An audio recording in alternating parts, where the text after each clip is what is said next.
Okay, so nice setup here, nice comfortable posture. You set up at that right hand bunker, which is exactly where you hit it. Face nice and square going back. Maybe a little bit of rotation there, but otherwise good. Beautifully square at the top. Now we want those hips to drive.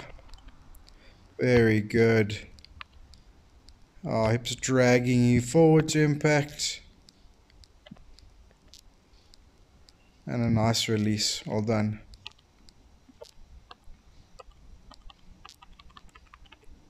Okay, this is off the fifth. Again, nice setup. The routine was good as well.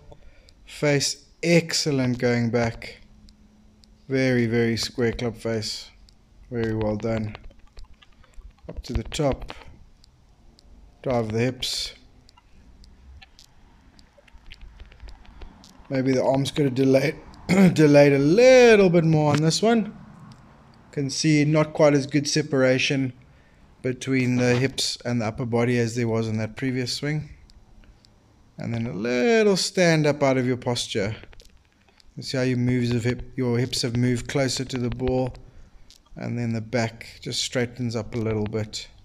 Okay, obviously got away with this one, but that's what I was talking about in terms of the mishit and the posture. Okay, but overall looking really good, mate. Well done. So my boy, okay, thanks for the round. Obviously, so many positives. Okay, just so many positives. The two major things we've done from last month, the sequence and learning how to strike the ball correctly. Okay, absolutely fantastic, as it was a couple of weeks ago when we played. So I'd say the ball striking was, as in the sequence and the strike, was at about 70%.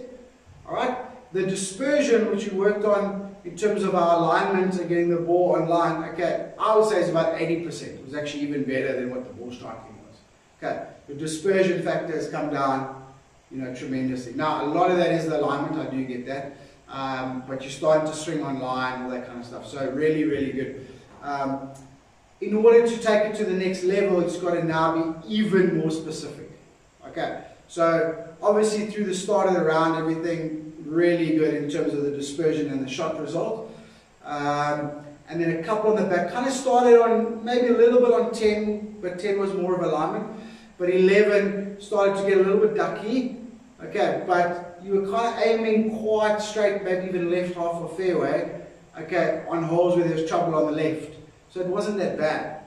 Okay, then you got sort of through, and then we got to 17 and 18. Okay, 17 was a push. Okay, it wasn't you were aiming there and now you didn't hook it. No, you were aiming quite straight. I'd just spoken to you, and then that was an into out. You swung into out and pushed it. Okay, then 18 again was a very slight push. It wasn't you were aiming there.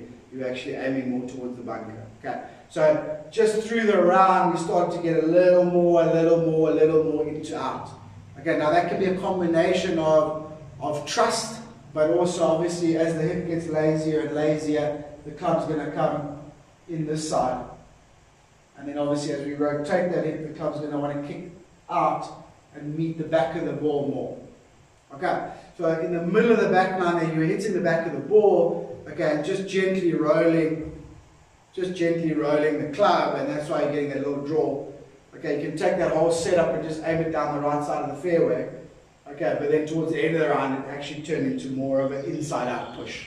Okay, so I just got to learn how to reel that back. Alright, so that brings me to the routine. I mean, obviously it was fantastic. Okay, going through each step, lining up, perpendicular to the shoulders, intermediate point. I really liked all of it. Okay, the little routine there as well. The routine itself stayed very much the same throughout the round as well. It was very disciplined. I really liked it.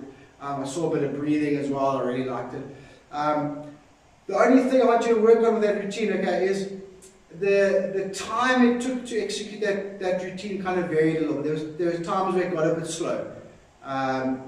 You're still deliberate, so you're still trying to think through it and execute every step, so I understand that. So as you're working through it, I also want you to work on having a consistent time that it takes for that routine to happen. So from the time that we step in and left hand first, get the face right from that time there to the time where you take the club away. Okay, I want that a little more consistent. Okay, I'm not saying rush it, I'm not saying speed it up. I'm saying that 40% of the time, let's say 60% of the time was good, 40% of the time it got a little bit slow, like it took too long to go through each step. So just keep working on the time it takes for that to happen. Okay. From there, I think you're feeling good. I can see by your attitude and stuff, and I hope you understand and feel and realize the shots that you're hitting. There are sort of some comments you make about your score. Okay, you've got to be a little bit careful about that. You must constantly speak positively about your game. The reason the score is higher than how you play, than how you're swinging, okay, is three major issues, right? The first thing is still costing yourself a few shots with the putting. Okay, a couple weak today, but mostly 2 or 3 out the heel today. I'm not sure where that came from. The longer putts that we spoke about were much better. It was just that sort of 4 to 8 foot. There was just a couple that came out the heel, so we can find a few shots there. Your yardages. Okay, there's a lot of good-looking shots that either finish short or long. So we need to dial in those yardages and picking the right club. Okay, so there's definitely three or four shots to be found there. And then your short game. Okay, the chipping. Okay, it's not good. We can't sugarcoat it. We've got to figure that out. Okay, that's costing you a lot of shots. So we've got to figure that out again. Get the strike and the technique back, whatever, and get a little bit of confidence. There were too many misses and then almost 0 up and downs from chipping next to the green. So that would save you plenty of shots. Okay, then you shoot to the mid to low 80s, and I think you'd feel a lot better. Well, I know you're not that pedantic about your score, but it's always nice to sign for a good score. You get what I'm saying? So let's start looking at those things now, and but overall happy with what we've done so far and how you are implementing it.